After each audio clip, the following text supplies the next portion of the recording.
He claims to be the mentor of your mentor. He says he cracked the code to how banks manipulate the entire market. 2 million people believe him, and he makes hundreds of thousands of dollars a month teaching trading. But here's the thing. When the cameras turn on, and he actually has to prove he can trade, he fails. This is the story of Michael Huddleston, also known to the trading world as ICT, the Inner Circle Trader. He went from fixing vending machines to commanding a YouTube empire with 2 million subscribers. His students are making money. His YouTube videos get millions of views, but the trading community is divided. On one side, devoted followers who say he's a revolutionary genius who revealed the hidden mechanics of price action. On the other side, skeptics calling him out for the most elaborate, successful marketing campaign in trading history. So which is it? Is Michael Huddleston a misunderstood genius whose methods work so well he doesn't need to trade anymore? Or is he the trading world's most convincing hype machine? His story starts in a small town in Michigan with absolutely nothing, and it gets way more interesting from here. Michael J. Huddleston was born in St. Joseph, Michigan, not exactly Wall Street. His childhood wasn't picture perfect either. His mother changed his last name from Howington to Huddleston because of a conflict with his father, who was a contract murderer. The kind of adversity that either breaks you or builds your character. For Michael, it built something else, pure resilience. After high school, Michael wasn't destined for finance. For years, he serviced vending machines. Something was about to change. His uncle, a commodities trader, told him something that lit a spark. The wealthiest people in the world don't work for money. They trade futures and options. Michael didn't believe him at first, but the seed was planted. In the 1990s, Michael saw an advertisement for a trading course in Entrepreneur magazine. Something about it resonated with him. He decided to try it, and he lost badly. His first major loss? He traded orange juice options, lost 50% of his investment, just like that. But instead of quitting, he stayed. He studied. He lost again and again for 6 straight years. 6 years of losses. Most people would have quit. Michael didn't. Most people would go to find another job. Michael kept grinding. After 6 years of losses and relentless study, something clicked. His background in systems analysis, that skill from thinking logically about problems, started to apply to the markets. Where other traders saw random price movements, Michael saw architecture. He saw patterns, he saw algorithms. He realized the market isn't random. It's not driven by some invisible supply and demand hand. It's being engineered by institutional players. Banks, hedge funds, market makers. And if you could understand how they engineer it, you could trade with them instead of against them. That insight changed everything. By the early 2000s, Michael had over 30 years of trading experience and a new framework for understanding markets. He called it the Inner Circle Trader methodology. Now, Michael didn't invent trading from scratch. His biggest influence was a man named Richard Wyckoff. Wyckoff was a stock market analyst and a trader from the early 1900s, and he did something revolutionary. He documented how large operators, smart money, actually move the markets. Wyckoff found that institutional traders follow predictable phases. Accumulation, they quietly build positions. Markup, they push price higher. Distribution, they sell into the buying frenzy. And markdown, price crashes. This was revolutionary. Wyckoff showed that markets weren't random, they were orchestrated. Fast forward a century, Michael took Wyckoff's framework and modernized it for digital markets. What Wyckoff called a spring, a fake move below to trick retail traders, Michael calls a liquidity grab. Same concept, different name. This is important because critics later argue, isn't ICT just Wyckoff with new terminology? And honestly, there's truth to that, but there's also more to the story. Here's a detail most people don't know, and it shows Michael's marketing genius. There was a trader named Larry Williams who ran a course called the Inner Circle Workshop. Michael came across that phrase and thought, that sounds cool. I'm going to use that as my brand. He literally named his entire empire, an empire that now influences millions of traders, because he liked how a course name sounded. Not because he's bringing retail traders into the inner circle of institutional knowledge, because he liked the brand.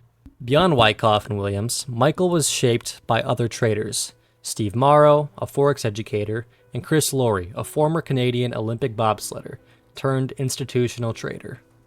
These people taught him about price action, institutional behavior, and market timing. But the foundation?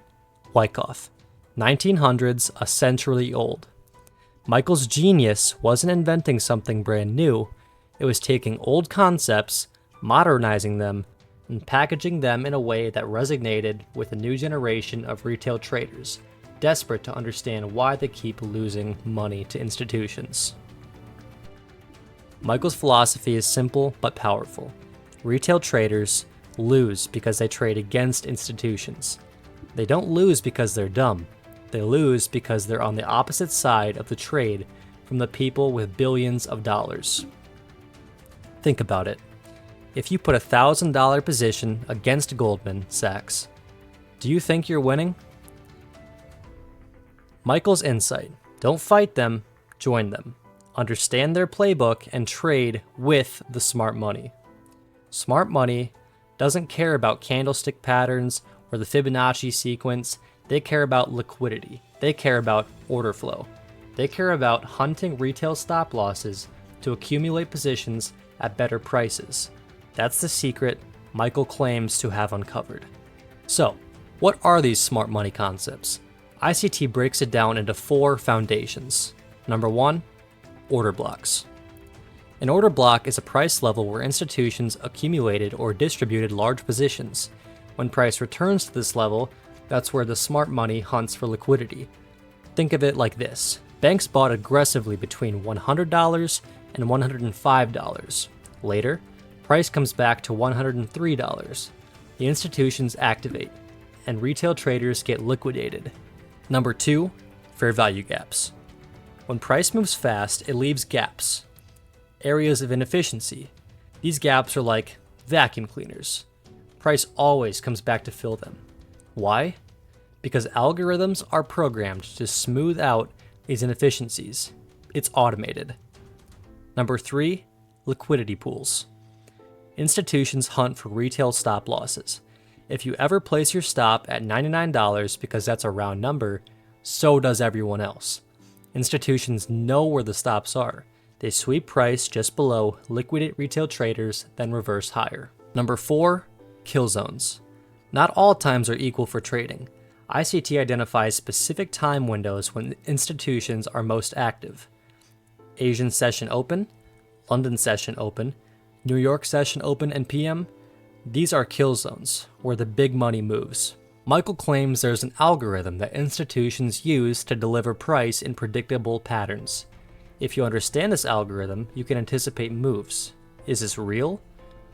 That's where the controversy starts. In practice, an ICT trader looks at a chart and thinks, I see an order block there, institutions accumulated, prices returning, this is a liquidity hunt. My kill zone is coming up, fair value gap needs filling, this is a high probability setup. His students swear it works. They show their profitable accounts and they say it changed their lives. And maybe it did, because even if ICT is repackaging Wyckoff, the packaging matters.